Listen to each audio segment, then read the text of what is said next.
What's up guys? Magandang araw sa inyo. Nandito na naman po tayo sa ating YouTube channel.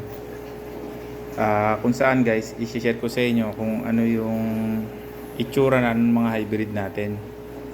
Bali, iilan na lang yung nabuhay guys. Mga nasa 30 yata to.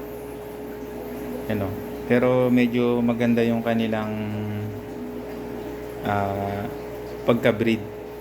Kasi galing siya sa gut yung tatay, yung sa red sin yung nanay. So sad to say, namatay yung tatay nila.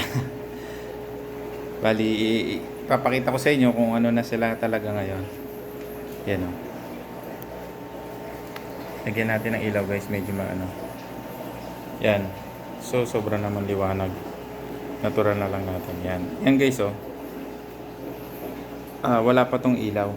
Sila sa tank. Medyo mapupula sila guys. Maganda yung kinalabasan. Tapos maiksi yung uso. Ito, ganda to, May. Yan, magkakakok to. So, isa na yun sa selection natin. Hybrid na to guys, hybrid. 5-way yung nanay.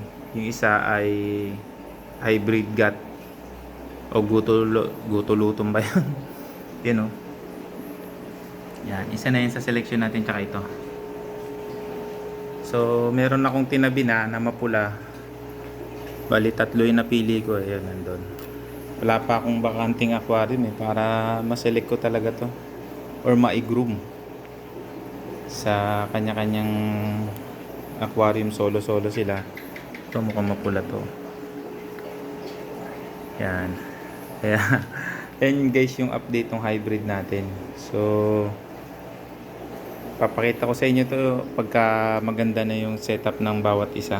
Medyo ano pa tayo ngayon kulang lang tayo sa aquarium, kaya hindi natin sila mag-room na maayos lahat.